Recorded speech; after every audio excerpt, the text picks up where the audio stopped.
So today we are doing 3rd June 2026 current affair. So first news is about Department for the Promotion of Industry and Internal Trade DPIIT will release revised WPI series and new PPI indices. तो जैसे बहुत सारे जो हमने पढ़ा भी था CPI था, इन सब का बेस ईयर गवर्नमेंट चेंज करिए, उसी लाइन में जो WPI है उसका भी बेस ईयर चेंज किया गया है। और ये भी प्रपोजल है कि अब WPI को हटा के हम एक नया ही इंडाइसेस लेके आएंगे, PPI इंडाइसेस। बट फिलहाल के लिए तो WPI है उसी का बेस ईयर रिवाइज किया गया है। तो government has decided to gradually phase out the WPI over the next 5 years and replace it with the comprehensive producer price index system. तो इससे रिप्लेस करने वाली है गवर्नमेंट। ओके, तो सबसे पहले ये देख लेते हैं कि जो होलसेल प्राइस इंडेक्स है वो होता क्या है। तो ये मेज़र है average change of the prices of the fixed set of goods का ही है, बस सर्विसेज का नहीं है। ठीक है, जो WPI है दैट accounts only for the goods not services. तो it is the major, it is a major of average change of the prices of a fixed set of goods at the first point of the bulk sale। Wholesale बना ना, तो bulk cell में होगा, retail वाला नहीं हो रहा है यहाँ पे सेल, बल्क सेल हो रहा है in a commercial transaction in a domestic market over a given period of time. ठीक है, तो अगर इसको डिफाइन करना पड़ा तो क्या बोलेंगे, it is the measure of the average change of the prices of a fixed set of goods at the first point of bulk sale in a commercial transaction in the domestic market over a given period of time. Released by, कौन release करता है, DPIIT और economic adviser जो है office of economic adviser DPIIT, ministry of commerce and industry. जब भी हम ये सारे इंटरनल ट्रेड इन सब की बात करते हैं तो ministry of commerce and industry ही आती है। अब इंटरनल ट्रेड ही हो रहा है ना, क्योंकि जब आप बल्क में सेल कर रहे हो कमर्शियल ट्रांजेक्शन के पर्पज़ से, तो बल्क सेल में जो कॉमर्स एंड इंडस्ट्री उसी के अंदर आएगा, है ना। देन की चेंजेस क्या किया गया है रिवाइज्ड सीरीज़ में, बेस ईयर पहले 2011-12 था, उसको चेंज करके 2022-23 कर दिया गया है ना। तो 2022-23 तो बहुत सारी चीज़ों का ही 2022-23 कर दिया गया है। CPI का हमको पता है 2024 किया गया है, क्योंकि पहले ये 2012 था, राइट। तो वैसे ही यहाँ पर जो WPI है उसका 2011-12 से 2022-23, ठीक है।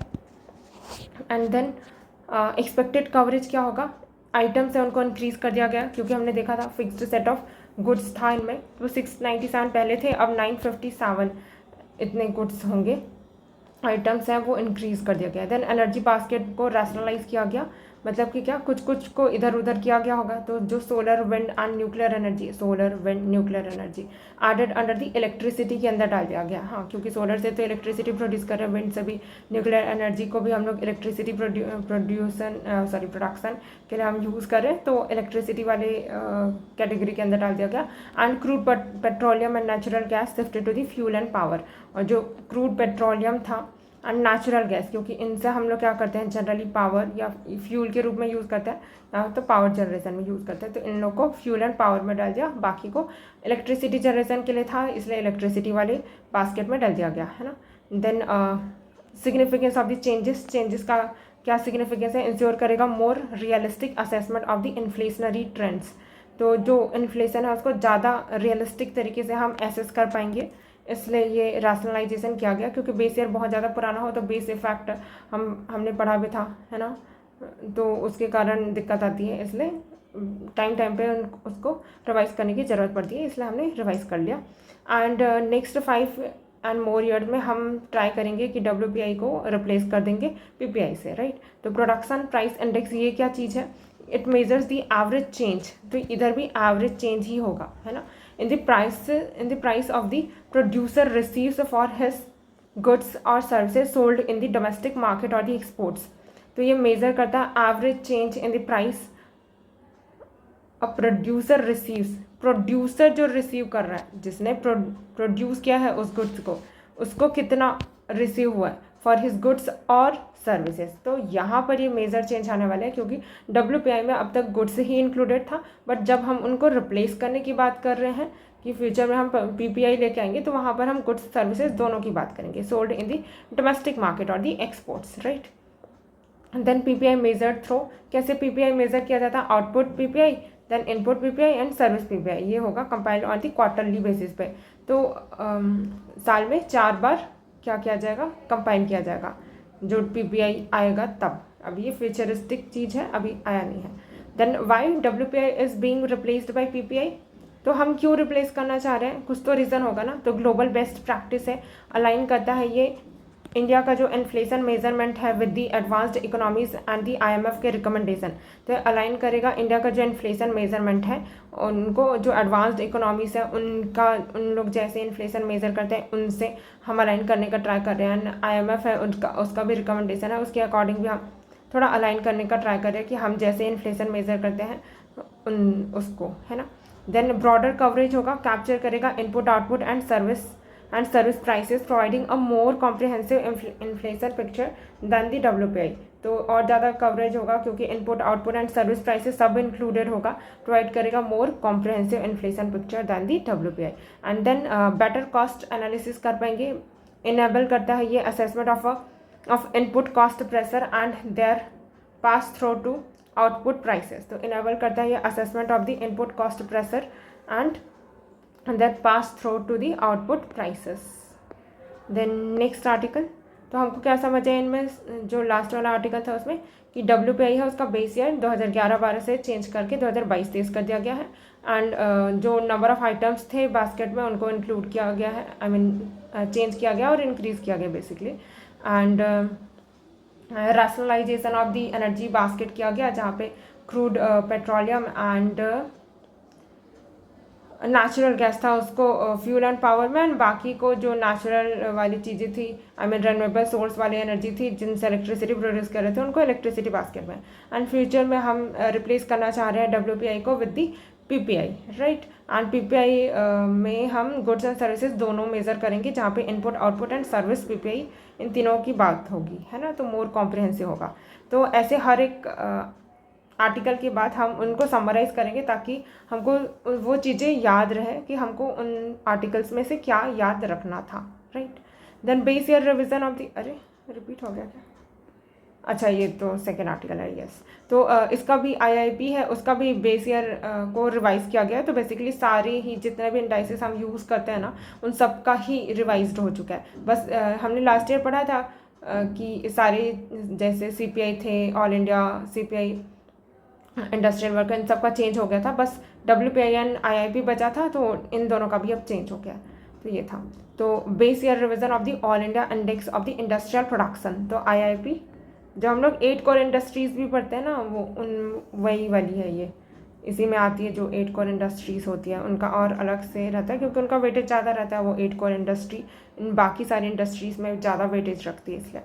तो IIP का 2011-12 था, हमने याद भी रखा था इसको IIP से 1 करके, तो इसको 2011-12 है इसका बेस ईयर, तो इसको चेंज करेंगे तो अगेन 2022-23। तो WPI का भी वही हो गया 2022-23 और इसका भी 2022-23 हो गया। मैंने अब इसको मॉस्पी कर दिया, ठीक है। हमने ये भी याद रखा था कि इससे जो WPI था वही एक्सेप्शनल टाइप का था, जिसमें ऑफिस ऑफ इकोनॉमिक एडवाइज़र थे, DPIIT ministry of commerce and industry, वो रिलीज़ करते थे। यहाँ पे तो मॉस्पी ही है। Ministry of statistics and programme implementation has revised the base year of IIP from the 2011-12 to 2022-23 to better reflect the current industrial structure and dynamics. This is the 10th revision of the base year of the All India IIP। 10वीं बार हम change कर रहे हैं इसको। The first IIP was prepared with the base year 1937 से हमने prepare किया था, जब सबसे पहली बार प्रिपेयर किया था। देन मेजर चेंजेस क्या हमको देखने को मिलेंगे, जो न्यू सीरीज़ होगी IIP में। सबसे पहली बात तो बेस ईयर ही चेंज हो रहा है। एंड देन वेटेज, अब क्योंकि इंडस्ट्री की बात हुई है तो सबसे ज़्यादा इंडस्ट्री में क्या होता है, मैन्युफैक्चरिंग, है ना। इंडस्ट्री तो मैन्युफैक्चरिंग के लिए होती है, तो सबसे ज़्यादा वेटेज जो होता है मैन्युफैक्चरिंग का रहता है, उसका थोड़ा सा कम कर दिया गया है, like weightage. And number of industries जो आइटम ग्रुप्स थे वो इंक्रीज़ होंगे। ये हर बार का ही होगा कि इंक्रीज़ ही होगा आइटम ग्रुप्स, राइट। हाँ, तो वेटेज थोड़ा कम हुआ 1% के आसपास। एंड देन सेकेंड नंबर पे हाइस्ट वेटेज मैन्युफैक्चरिंग की बात आता है, that is mining and the quarrying, ठीक है।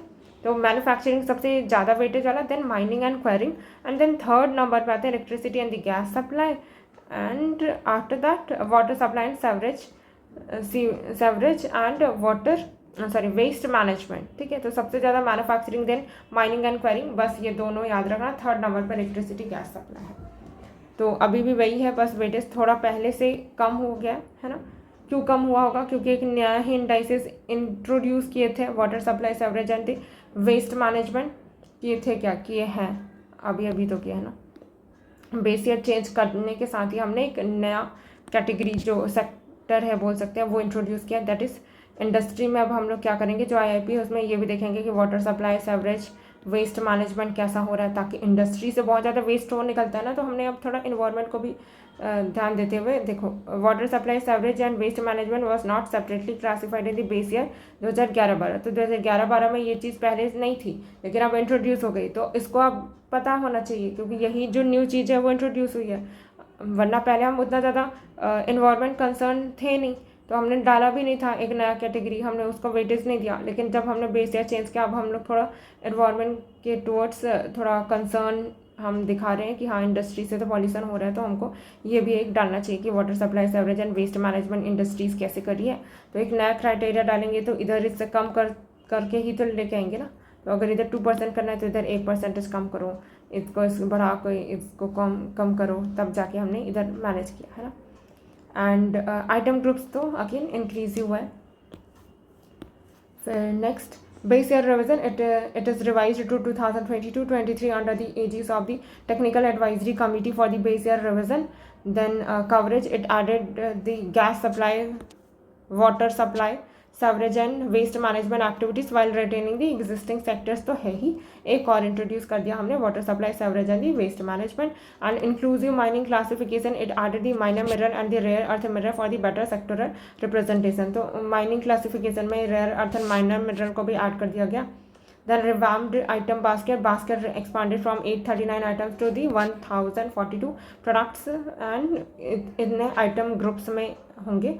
Then additions क्या किया गया, carts with the magnetic strip, CCTV camera, articles of the non-woven textiles, parts of the aircraft and the spacecraft, stents, vaccine other than the veterinary.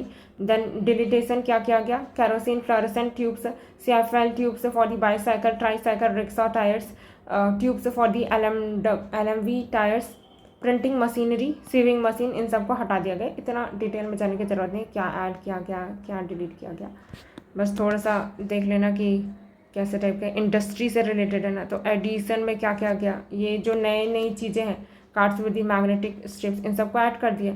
जो एकदम पुराना था, like fluorescent tube कौन ही यूज़ करता type, तो इन लोग को हटा दिए। CFL भी हटा दिए, क्योंकि इसके जगह तो LED वाला यूज़ कर रहे हैं ना। Then tubes for the bicycle, ये सबको हटा दिए, है ना। Then enhanced granularity, it provides a more detailed disaggregation of the industrial activities in mining covering fuel mineral, metallic mineral including rare earth mineral, non-metallic mineral including minor mineral। तो वही है कि फ्यूल मिनरल ये सब तो थे ही, हमने पढ़ा था, रेयर अर्थ को एंड माइनर मिनरल को भी इंक्लूड कर दिया गया। Then electricity indices now separately track करता है generation from the renewable and non renewable से कितना इलेक्ट्रिसिटी प्रोड्यूस हुआ, रेन्यूएबल से कितना हुआ, इन दोनों को सेपरेटली हम लोग कैलकुलेट करते हैं इलेक्ट्रिसिटी इंडेक्स में, ठीक है। The need of change in the base year, क्यों ज़रूरत थी बेस ईयर चेंज करने का IIP का, to capture the emerging sectors, changing production patterns and evolving consumption trends, to align the IIP methodology with the best UN practices and include the new products and the industries etc. And then तो इसमें को क्या समझ आया, बस base year change हुआ वही समझ आया, और तो कुछ था नहीं। एक न्यू इंडाइसेस ऐड किया गया था, वाटर सैनिटेशन वेस्ट सेवरेज वाला, है ना, बस उतना ही था। Then resolving the India China boundary dispute, India and China के बीच का जो बाउंड्री डिस्प्यूट है उसको रिजॉल्व करने के लिए 35th meeting working mechanism of the consultation and coordination on the India China border affairs WMCC reviewed the situation in the India China border areas. तो यहाँ पर किया गया है, तो इंडिया चाइना बॉर्डर में कहाँ पे डिस्प्यूटेड एरियाज है, तो एक तो सिक्किम का एरिया जहाँ पे डोकलाम ट्राई जंक्शन है, भूटान, इंडिया एंड चाइना, देखो इधर वाला भूटान, इधर चाइना एंड इधर सिक्किम, है ना। तो अरुणाचल प्रदेश वाला भी है। Then about India China border dispute के बारे में देख लेते हैं। तो ओरिजिन कहाँ से हुआ था इंडिया चाइना बॉर्डर डिस्प्यूट का, डिफरेंट परसेप्शन है लाइन ऑफ एक्चुअल कंट्रोल का, क्योंकि लाइन ऑफ एक्चुअल कंट्रोल ऐसा कोई अग्रीड लाइन नहीं है ना इंडिया एंड चाइना के बीच का, तो हमेशा डिस्प्यूटेड ही रहेगा वो। As India shares second longest and boundary with the China, अब इंडिया चाइना के साथ सेकेंड लार्जेस्ट बाउंड्री शेयर करता है। तो पहला किसके साथ, तो बांग्लादेश, ठीक है, ओनली आफ्टर बांग्लादेश। हमने इसको याद भी रखा था बचपन MBA, है ना। तो सबसे ज़्यादा जो लॉन्गेस्ट बाउंड्री शेयर करता है, लैंड बाउंड्री शेयर करता है India with the Bangladesh, then China, then Pakistan, then Nepal, ठीक है। फिर in 1865 when the WH Johnson, तो इंडिया है वो जॉनसन लाइन को मानता है, और जो चाइना है वो इसको नहीं मानता है ना, वो तो मैकमोहन लाइन को मानता है।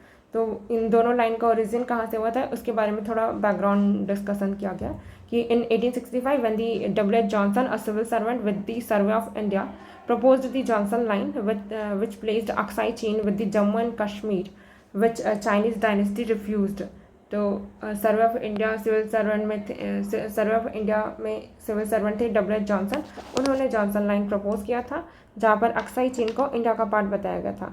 बट बाद में जो शिमला मीटिंग हुई थी 1914 में, जहाँ पे British, India, Tibet and China in तीनों ने मिलकर किया था, जहाँ पे प्रपोज किया गया line from Bhutan to Burma, ठीक है, भूटान से लेकर म्यांमार बर्मा तक का McMahon line, but opposed by China. तो मैकमोहन लाइन है, अगेन इसको भी चाइना अपोज करता है। क्यों अपोज करता है, क्योंकि इसके लिए चाइना के कोई रिप्रेजेंटेटिव को बुलाया ही नहीं गया था, ऐसा हुआ था। तो क्योंकि बेसिकली उन्होंने तिब्बत को ही बुला लिया था, कुछ तो था दिक्कत। तो मैकमोहन लाइन को भी चाइना अपोज करता है। वैसे तो सबको सारी चीज़ों को अपोज करता है, वो अपने ही रूल को मानता है। तो पहले के कुछ भी जो ब्रिटिशर्स डिसाइड करके गए थे उनको नहीं मानता, बट इंडिया मानता है जॉनसन लाइन को, क्योंकि उसमें अक्साई चीन को इंडिया का पार्ट दिखाया गया था, ठीक है। Then conflict 1962 India China war when the China attacked India, ये तो पता ही अपने को। Then disputed area along 3 sectors, तो वेस्टर्न सेक्टर में लद्दाख अक्साई चीन वाले एरिया में हमारा चाइना के साथ कॉन्फ्लिक्ट है, जहाँ पे चाइना है वो कंट्रोल करता है। अभी कंट्रोल कौन कर रहा है अक्साई चीन का, चाइना, है ना। फिर which India claims as part of the Ladakh, लेकिन हम अक्साई चीन को लद्दाख का पार्ट मानते हैं, लेकिन चाइना अपने पास रखा हुआ है उसको, है ना। एंड देन मिडिल सेक्टर, जहाँ पे लाहौल एंड स्पीति वैली है, ये तो हिमाचल प्रदेश का, लाहौल एंड स्पीति वैली हिमाचल प्रदेश का, बाराहोती एंड निलांग वैली ये उत्तराखंड का है, ठीक है। मिडिल सेक्टर में ये वाला डिस्प्यूटेड वाला है, लाहौल एंड स्पीति वैली कहाँ का, Himachal Pradesh, and Barahoti and Nilang valley Uttarakhand. And then eastern sector mainly Arunachal Pradesh, eastern sector में अरुणाचल प्रदेश, तो ये तो तवांग रीजन है। चाइना क्लेम करता है अरुणाचल प्रदेश स्पेशली तवांग रीजन है, ऐसा करके बोलता है वो, साउथ तिब्बत करके तवांग रीजन है, स्पेशली जो अरुणाचल प्रदेश का जो तवांग रीजन है उसको साउथ तिब्बत बोलता है चाइना, ठीक है। Sikkim sector Nathula pass, Nakula and Chola and mount Gipmochi, Batangla and Doklam plateau situated at the crucial tri junction of the India China, the Bhutan and adjoining Jampheri ridge, ठीक। फिर principle India should follow for the dispute settlement, तो India को क्या follow करना चाहिए अगर हमको dispute को सेटल करना है। तो बेसिकली वे फॉरवर्ड है कि अगर इंडिया चाइना के कॉन्फ्लिक्ट के ऊपर आ गया, बॉर्डर डिस्प्यूट के ऊपर, तो हमको क्या लिखना है, प्रिजर्व द 2005 फ्रेमवर्क। 2005 फ्रेमवर्क क्या था, अब package settlement through the 3 step process, एक तो political parameters, a settlement framework and final delineation and demarcation of the boundary. तो पॉलिटिकल पैरामीटर्स 3 स्टेप का प्रोसेस होगा 2005 फ्रेमवर्क के अकॉर्डिंग। पॉलिटिकल पैरामीटर्स को देखना, देन सेटलमेंट फ्रेमवर्क, फिर फाइनल डिलिनिएशन एंड डिमार्केशन करना बाउंड्री का। Then focus on the LAC की स्टेबिलिटी पे, कि लाइन ऑफ एक्चुअल कंट्रोल है वहाँ स्टेबिलिटी बनी रहे। Make peace and transparency on the LAC a pre condition for the progress, जो कि प्रोग्रेस के लिए एक प्री कंडीशन है। Oppose unilateral changes and persistent buffer zones, unilateral changes लेके आना एंड परसिस्टेंट बफर जोन। फिर C का comprehensive political settlement, push for the meaningful political negotiations on the entire boundary issue, ठीक है। सी करना है comprehensive political settlement, push for the meaningful negotiations on the entire boundary dispute पे एक meaningful negotiation होना चाहिए। तो बेसिक सा ये वे फॉरवर्ड होता, कुछ खास नहीं है, लिखा तो नहीं जा सकता, तो उसमें तो कुछ खास याद रखने का था नहीं, हमको पता ही था क्या याद रखना।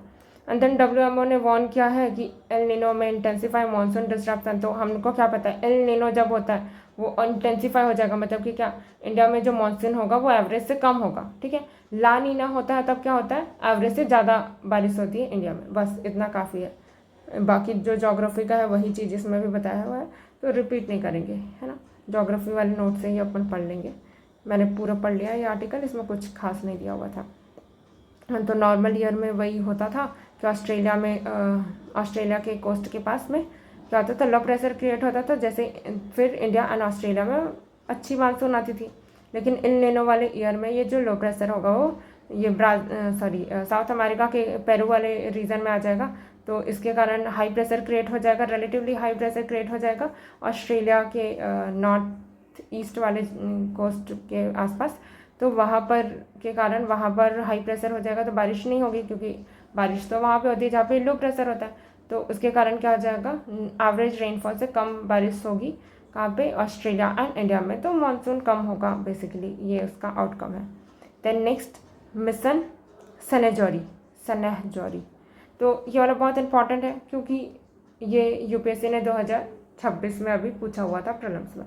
अब क्योंकि ये करंट अफेयर में था, मैंने भी पढ़ा था, तो मुझे पता था कि हाँ ये वाला तो मेरा क्वेश्चन सही हुआ था। अगर मैं करंट अफेयर करके नहीं जा रही थी तो बहुत रिस्की था क्वेश्चन अटैम्प्ट करना। एंड 76 के अराउंड मैंने क्वेश्चन अटैम्प्ट किए थे, उनमें से 51 तो सही ही थे, और जितने भी थे सारे करंट अफेयर के ही क्वेश्चन थे। तो current affair was the saviour this time, तो अपने को करके जाना है करंट अफेयर। ये सिल्क के बारे में था। Government launches the mission Sanhajori Assam muga silk USP, ठीक है, muga silk USP mission Sanhajori, ठीक है। तो पता होना चाहिए सनहजोरी है वो सिल्क के बारे में है, और असम का सिल्क है ये।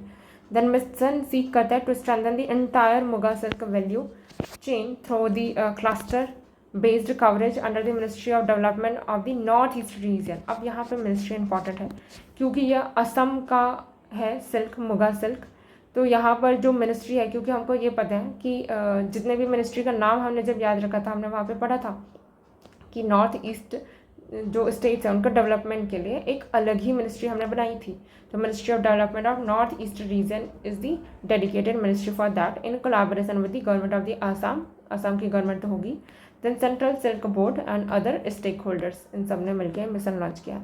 अब ये मिशन सनहजोरी है क्या, ऑब्जेक्टिव क्या है इसका, ट्रांसफॉर्म करना असम का जो यूनिक मुगा सिल्क सेक्टर है into high value luxury textile ecosystem में, उनको एक high value luxury textile ecosystem बनाना from the host plant cultivation and the silkworm seed production to reeling, weaving, branding, export promotion, digital traceability and tourism. Basically पूरा ecosystem बनाना। Ecosystem का मतलब तो वही होता है कि आप कल्टीवेशन से लेकर पूरा एक्सपोर्ट वगैरह भी कर रहे हो, ट्रेस भी कर रहे हो, टूरिज्म में भी इंक्लूड कर रहे हो, तो सारी चीज़ों को इंक्लूड किया जा रहा है बेसिकली मुगा सिल्क के, है ना। टारगेट क्या है, टारगेट्स बाय 2028 तक का टारगेट है establishment of the 5 modern muga reeling units and muga spun mill creation of 30 FPO etcetera, ये सब। देन मुगा सिल्क होता क्या है, it is one of the 5 major natural varieties of the silk.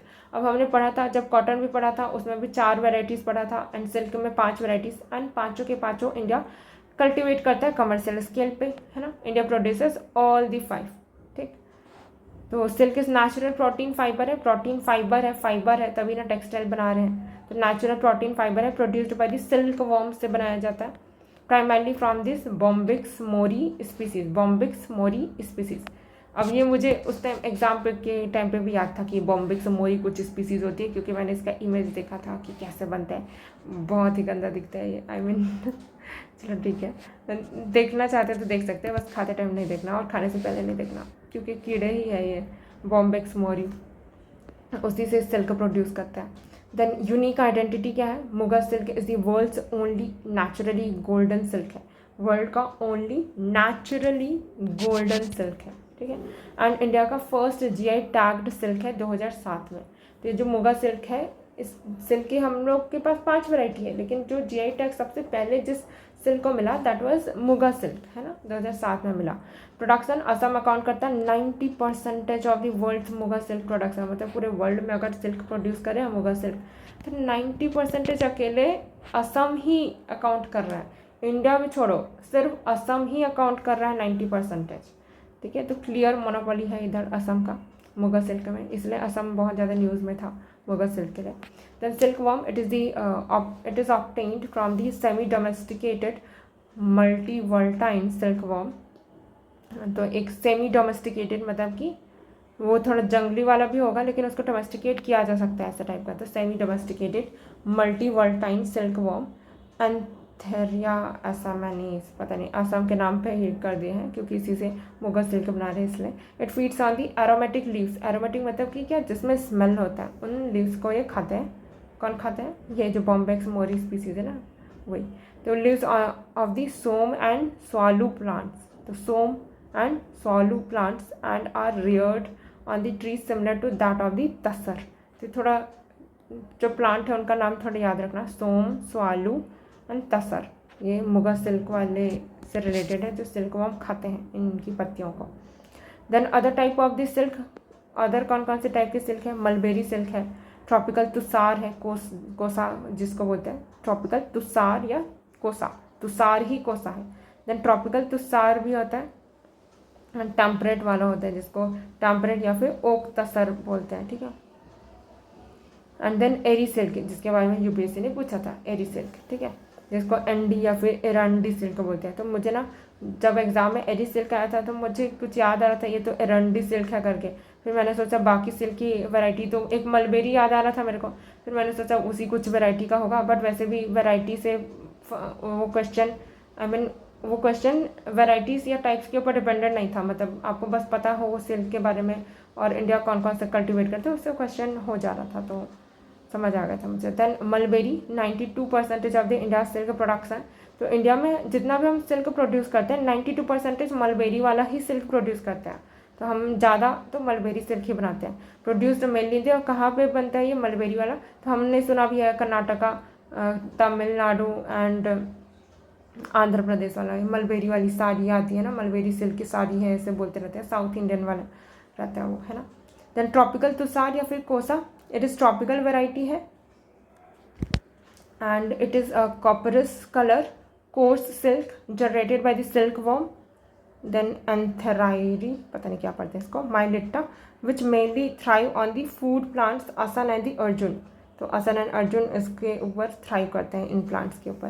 Basically कीड़े कहाँ पर, जो कोसा का जो कीड़ा रहता है ना किसके ऊपर थ्राइव करता है वो है, तो असन एंड अर्जुन। अब क्योंकि ये जो कोसा वाला है ना, छत्तीसगढ़ में भी मैंने सुना है कि कोसा साड़ी है करके, तो इसके बारे में पता था कि अर्जुन एंड असन प्लांट है उनके ऊपर थ्राइव करता है, ठीक है। अब एक कीड़ों को देखना चाहते हैं तो देख सकते हैं, मुझे देखने का बिल्कुल शौक नहीं है, एक बार मैंने देख लिया हो गया, मेरा मन भर गया।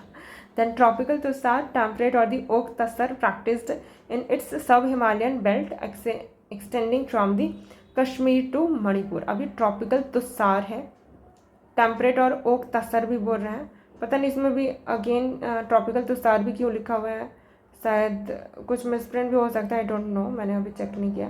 बाकी टेम्परेट एंड ओक तसार भी बोल रहे हैं। टेम्परेट बोल दिया मतलब कि क्या, ट्रॉपिक ऑफ कैंसर के ऊपर लाई करेगा तो कहाँ पर आएंगे, सब हिमालयन रीजन में आ गए, है ना। तो एक्सटेंड करते हैं फ्रॉम कश्मीर टू मणिपुर, है ना। इसको ओक तसर बोल रहे हैं जो टेम्परेट वाला है उसको, और ये जो ट्रॉपिकल वाला है उसको तो कोसा ही बोल रहे हैं। Then eri also known as the endi या फिर erandi silk, it is produced from the domesticated silk worm philosamia ricini. ये सब याद रखने की जरूरत नहीं, ऑर्गेनिज्म अभी भी नहीं पूछ रहा, भले ही वाहियात क्वेश्चंस पूछे थे 2026 में प्रीलिम्स में, लेकिन उसके बावजूद ऑर्गेनिज्म को याद रखने की जरूरत नहीं है, वो नहीं पूछा था। That feeds mainly on the castor leaves, okay. The north eastern handicrafts and the handloom development corporation limited developed Oeko Tex certification. तो जो north eastern handicraft and handloom development corporation limited है उनको ओइकोटेक्स सर्टिफिकेशन मिला था, है ना। अब ना मैंने एग्जैक्टली ये ओइकोटेक्स सर्टिफिकेशन मिला था एरीसेल को ये नहीं पढ़ा था, बट मैंने सोचा कि पक्का से इसको मिला था होगा तभी ये न्यूज़ में था होगा, इसलिए एग्जामिनर का माइंड क्या होगा कि हाँ चलो इस पर क्वेश्चन बनाते हैं टाइप, तो मैंने सोचा हाँ ठीक है सही होगा।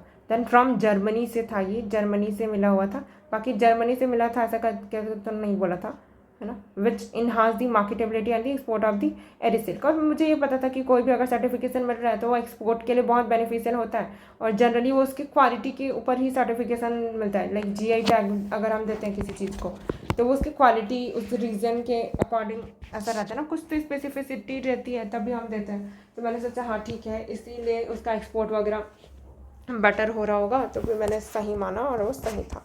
तो OECO-Tex is a worldwide certification for the textile tests for harmful substances in textile products ensuring that the final product is safe to human use, is safe for the human use के लिए safe है.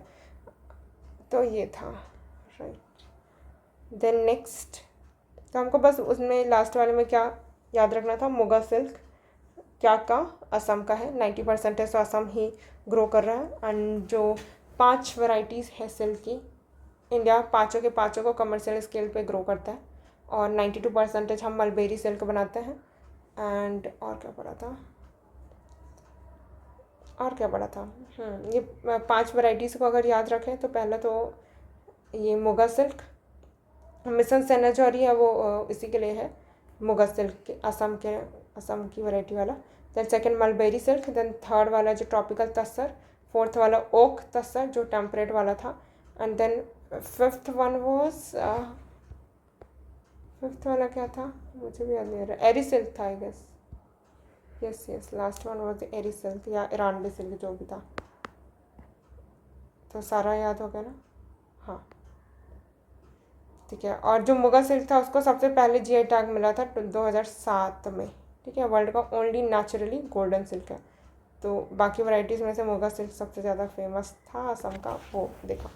Then also in the news India Nepal disputed border areas. तो India और नेपाल के बीच का भी border dispute है, जैसे इंडिया चाइना का देखा हमने. तो इंडिया नेपाल के बीच का क्या क्या डिस्प्यूट है. तो इंडिया नेपाल बॉर्डर स्ट्रेचेस, तो हमने याद भी रखा था बचपन MBA. तो BACHPAN 1 2 3 4 4th largest land border share करता है इंडिया. इंडिया किसके साथ, नेपाल के साथ. ठीक. 5 स्टेट के साथ बाउंड्री टच होती है, सिक्किम के साथ, वेस्ट बंगाल, उत्तर प्रदेश, उत्तराखंड एंड बिहार. अब UPSC ने उत्तर प्रदेश के बारे में बोला था कि उत्तर प्रदेश सबसे ज़्यादा बाउंड्री शेयर करता है. तो दैट वाज ट्रू, मैंने पढ़ा था एग्जैक्टली, इसलिए मैंने काउंट ही नहीं किया. और इंटरेस्टिंगली जब मैंने वो फैक्ट जब पढ़ रही थी मैं अपने नोट से, तो मैंने सोचा था कि ये फालतू का क्वेश्चन UPSC नहीं पूछता. और इसी कारण ही वो मुझे याद हो गया था कि UP 12 स्टेट से, 12 तो नहीं, कुछ तो और पढ़ा था मैंने, बट हाईएस्ट नंबर था. ऐसे करके मैं शुरू में याद कर रही थी कि इस स्टेट से होता. फिर मैं सोची अरे ये फालतू का क्वेश्चन नहीं पूछेगा, बट लकीली याद हो गया था वो. तो मुझे एग्ज़ाम हॉल में एलिमिनेट करने में हेल्प मिली. और उस क्वेश्चन में नॉट करेक्ट पूछा था. तो क्योंकि मैंने प्रीवियस ईयर 2025 में बहुत बार मिस्टेक किया था नॉट करेक्ट वाला, मैंने इस बार अच्छे से हाईलाइट करके वो लिखा था कि नॉट करेक्ट पूछा है. तो 1 वाला तो सही था, तो उसको काट के जो बचा उनको देखा मैंने. अब नेक्स्ट अटेम्प्ट में और ज़्यादा अलर्ट रह के करना पड़ेगा. और बेसिकली मुझे ये समझ आया कि रीडिंग स्पीड बहुत हाई होना चाहिए, क्योंकि क्वेश्चंस तो हमने जो पढ़े थे उस लाइन में चलो कुछ आगे थे. करंट अफेयर तो छोड़ना नहीं है, ये तो सबसे मेजर लेसन है. अच्छा हुआ कर लिया था हमने, तो बच गए थे. बट नेक्स्ट टाइम के लिए अच्छे से प्रिपेयर रहना पड़ेगा. तो ये था. देन मेची ब्रिज, अब ये ब्रिज को भी पढ़ना पड़ेगा. ब्रिज वाला क्वेश्चन मेरा गलती हो गया था, मैथर ब्रिज कुछ तो पूछा था. तो मेची ब्रिज नहीं, मैंने शायद वो अटेम्प्ट ही नहीं किया था. हाँ याद आ गया मुझे. तो Mechi bridge connect the Pani Tanki bypass west Bengal in India with the Kakarbhitta in Nepal. तो मेची ब्रिज कनेक्ट करता है पानी टंकी बाईपास को. ठीक है. Then disputed border areas. तो वेस्ट में क्या, Kalapani, Lampiyadhura, Lipulekh, tri junction. ये तो उत्तराखंड का जगह है, मैंने बताया भी था कि उत्तर में जाके लिपो करके है ना. तो लिपू लेक, लंपियाधुरा, काला पानी, ट्राई जंक्शन, ये अब इधर इंडिया का मैप अच्छे से रटा हुआ होना चाहिए. अगर यहाँ पे उत्तराखंड है तो यहीं पे ना नेपाल है, यहाँ पे उत्तर प्रदेश है, तो इधर वाला रीजन होगा ये जो लंपियाधुरा, लिपू लेक, तो नेपाल से ही टच हो रहा होगा, उत्तराखंड का रीजन है ना. Kala Pani is located near the India Nepal China tri junction giving it strategic importance. Then Lampiyadhura north west of the Kala Pani. तो इसका तो एग्जैक्टली जब मैप में करेंगे वहाँ पर से अच्छे से देख लेना कि काला पानी, लंपियाधुरा एंड लिपू लेक में कौन ऊपर नीचे कहाँ पर है. तो is also an important mountain pass used by the Indian pilgrims traveling to the Kailash Mansarovar in the Tibet. तो लिपू लेक इंपॉर्टेंट है कैलाश मानसरोवर इन तिब्बत जाने के लिए. देन सुस्ता एरिया बिहार का है. ठीक है. तो क्या याद रखना अपने को इसमें, काला पानी, लंपियाधुरा, लिपू लेक उत्तराखंड की जगह है. जो कि नेपाल से टच करता है, और ये तीनों डिस्प्यूटेड एरियाज है इंडिया एंड नेपाल के बीच। देन ईस्ट में सुस्ता एरिया है बिहार का, वो वाला नेपाल के साथ डिस्प्यूटेड है। Then prime minister research chair scheme, ये क्या के लिए है? रिसर्च बोला है एंड चेयर, तो प्राइम मिनिस्टर रिसर्च चेयर, तो रिसर्च रिलेटेड होगा कुछ। तो department of the higher education under the ministry of education, किसके अंडर? मिनिस्ट्री ऑफ एजुकेशन के अंदर, has launch applications for the prime minister research chair PMRC scheme 2026। About PMRC scheme, ये एक flagship initiative है of the government of India to strengthen the country's research and innovation ecosystem. तो हमको पता तो है ही कि इंडिया में रिसर्च एंड इनोवेशन कितना कम होता है, तो इसी को स्ट्रेंथन करने के लिए गवर्नमेंट का ये इनिशिएटिव है। एम क्या कर रहा है? ये अट्रैक्ट करना, इंगेज करना डिस्टिंग्विश्ड इंडियन ओरिजिन रिसर्चर्स को, जो इंडियन ओरिजिन के हैं। इंडियन ओरिजिन बोला मतलब यहाँ पे PIO भी होंगे, person of Indian origins, and then OCI card holder भी होंगे, नॉन रेसिडेंट इंडियंस भी होंगे, तो इंडियन ओरिजिन के रिसर्चर्स। ठीक है, जब भी ऐसा बोले ना इंडियन ओरिजिन के रिसर्चर्स, तो थोड़ा अलर्ट हो जाना कि किन की बात कर रहा है ना। फिर क्योंकि सिर्फ इंडियन सिटीजन नहीं बोला ना, तो OCI कार्ड होल्डर भी आ जाएंगे, वो भले इंडिया के सिटीजन नहीं है लेकिन वो इंडियन ओरिजिन वाले आ जाते हैं। तो researcher, scientist and professionals from across the world. Then it places globally experienced experts in the leading Indian higher research institutions में। ओके, तो ये प्लेस करता है ग्लोबली एक्सपीरियंस्ड जो एक्सपर्ट्स है लीडिंग इंडिया के हायर रिसर्च इंस्टीट्यूशंस के में। फिर एलिजिबिलिटी क्या होगी कि जो यंग रिसर्चर फॉलो होंगे 0 से 5 ईयर पोस्ट PhD, मतलब आपका PhD हो गया, उसके बाद जो शुरुआत से 5 साल रहेंगे तो वो यंग रिसर्च फेलो के अंदर आएंगे। एंड सीनियर वाले क्या हो जाएंगे? 5 से 10 साल वाले आफ्टर PhD। फिर 10 साल से भी ज़्यादा हो गया है तो रिसर्च चेयर्स कहलाते हैं with the demonstrated research leadership. And host institution कौन कौन से होंगे? गवर्नमेंट के जो हाई एजुकेशन इंस्टीट्यूशन है ranked among the top 100 NIRF, और जो वही IITs वगैरह आ जाएंगे इनमें, एंड टॉप 50 रिसर्च वाले में, है ना। देन रुद्रम टू क्या है? इंडिया ने सक्सेसफुली फ्लाइट टेस्ट किया है इंडिजिनस रुद्रम 2 मिसाइल का। इंडिजिनस है, नाम में ही रुद्रम है, तो रुद्रम क्या लग रहा है?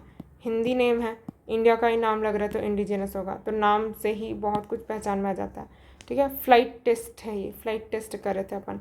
Indigenous air to surface missile launch from an airborne platform developed by the research centre Imarat Hyderabad, a noble laboratory of the Defense Research and Development Organization DRDO and other organizations, right?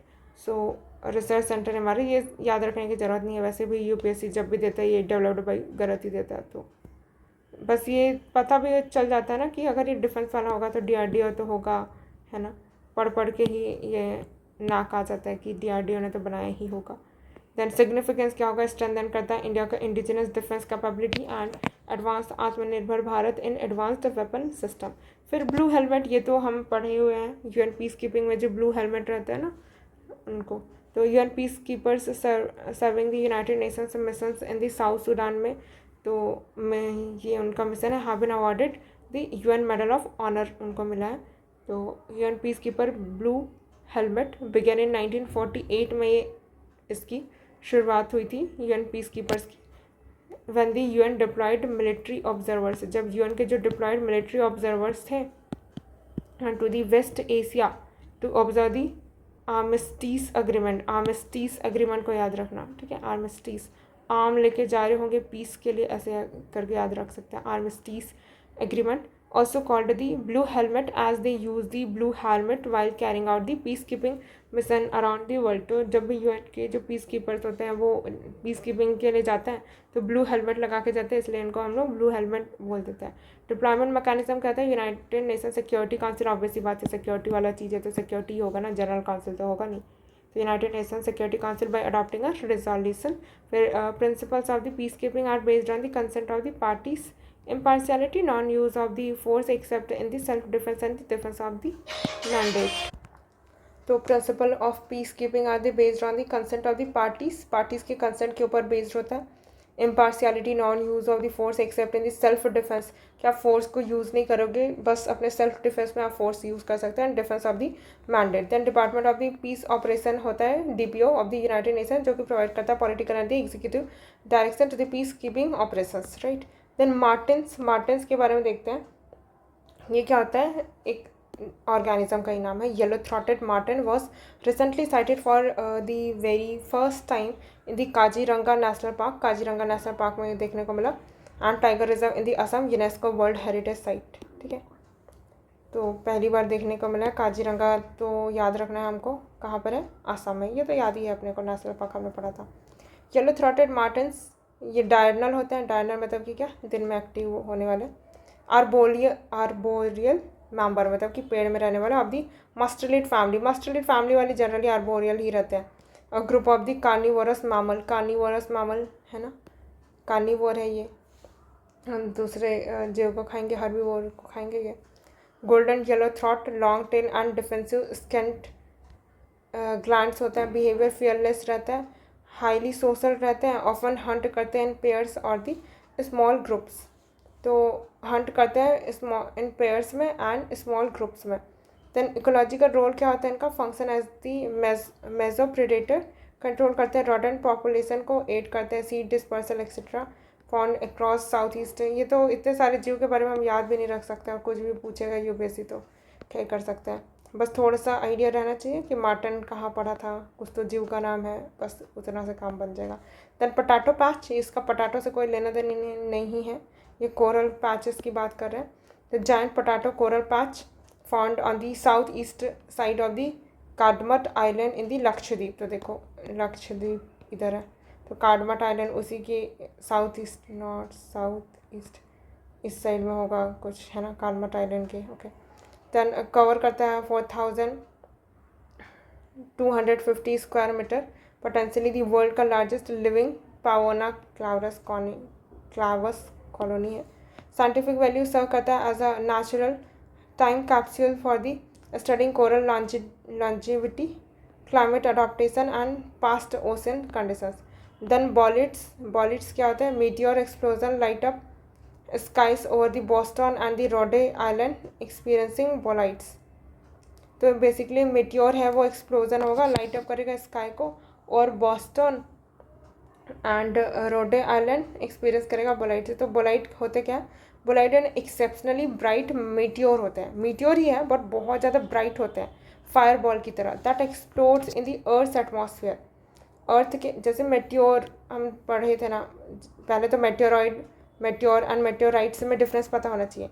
एक तो होता है asteroid belt हमने पढ़ा था, जब जो earth like planets है, उसके बाद जो यहाँ पे देखो माई मॉम, तो यहाँ पे क्या है, माई मॉम नहीं, हाँ सबसे पहले मर्क्यूरी होता है, then Venus, my very excellent, Earth mother, Mars, and then यहाँ पे एस्टेरॉइड बेल्ट रहता है, देन इधर जुपिटर रहता है। तो एस्टेरॉइड रहता है, एस्टेरॉइड ही जब टकरा जाता है तो उसका जो पार्ट्स होता है ना, उसको हम लोग बोलते हैं ये meteorites, small asteroid comet fragment orbiting the sun, जो कि सन को ऑर्बिट कर रहे होते हैं। ठीक है, तो एस्टेरॉइड को ही जो टुकड़े रहते हैं जो सन को ऑर्बिट कर रहे होते हैं, उनको हम लोग मेटेओराइड बोलते हैं। ठीक है, अब ये मेटेओराइड हुए, एंड देन मीटियोर क्या होता है, जो कि विजिबल स्ट्रीक जो हमको आसमान में देखने को मिलते हैं ना, शूटिंग स्टार जिनको हम लोग बोलते हैं, प्रोड्यूस करता है व्हेन दी मेटेओराइड एंटर्स दी अर्थ के एटमॉस्फेयर। तो ये जो मेटेओराइड थे वो अर्थ का एटमॉस्फेयर था, वहाँ एंटर करेंगे तो वहाँ पे एक ऐसा स्ट्रीक लाइन बनता है, तो उसको हम लोग मीटियोर बोलते हैं।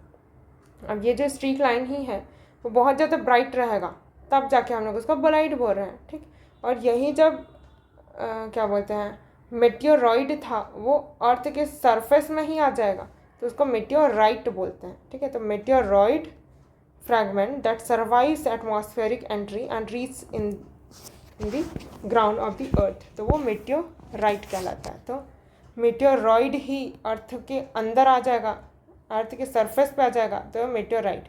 बट अगर अर्थ के एटमॉस्फेयर में हमको जो विजिबल स्ट्रीक देखने को मिलेगा वो मेटियोर कहलाता है। ठीक है, तो मेटियोर तो सिर्फ एक स्ट्राइक है, शूटिंग स्टार है, और वही जब बहुत ब्राइटेस्ट होगा तो वो एक्सेप्शनली ब्राइट मेटियोर होगा, उसको बोलाइट बोलते हैं। Fireball that explodes in the earth atmosphere producing intense flashes of the light and often sonic booms before reaching the ground. तो you can generate bright sky flashes and loud booms फिर shock veg etcetera. तो इसको याद रखना है क्योंकि UPSC वैसे भी स्पेस वाला पूछते रहता है मैच दी फॉलोइंग में, तो पोलाइट पूछ सकता है।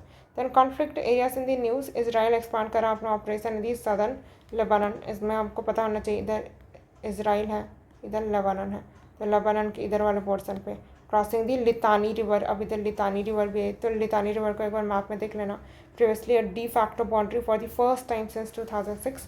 Then Israel captured Beaufort castle, तो इसराइल ने बोफोर्ट कैसल को कैप्चर कर लिया। बोफोर्ट कैसल 12th सेंचुरी का क्रूसेडर फोर्ट्रेस था जो कि लोकेटेड था नियर नेबातिया, मतलब लोकेटेड है और लुकिंग थी लितानी रिवर को ओवरलुक करने के लिए था। फोर्ट से ऐसे ऊपर से अच्छे से दिखते हैं ना इसलिए। देन बांग्लादेश ने अप्रूव किया पद्मा बराज प्रोजेक्ट। अब पद्मा रिवर बोलते हैं ना बांग्लादेश में गंगा को, तो वही है वो अबाउट पद्मा बराज, वहीं पे बराज बना रहे हैं। तो Bangladesh stretch of the Ganga को पद्मा बोलते हैं, पद्मा रिवर बोलते हैं। Aims to improve the water security and the reduce drought condition in the south west Bangladesh linked to the reduced flows from the Farakka barrage, ठीक है। एंड देन पद्मा रिवर है वो मेन डिस्ट्रीब्यूटरी है गंगा रिवर की, and Bangladesh after it enters the country from India, ठीक है। तो that was all about the 3rd June. 4th जून का नेक्स्ट डे यहाँ पे दिखा रहे हैं, इसको हम लोग नेक्स्ट वीडियो में कवर करेंगे। 3rd जून का इतना ही इम्पोर्टेंट था।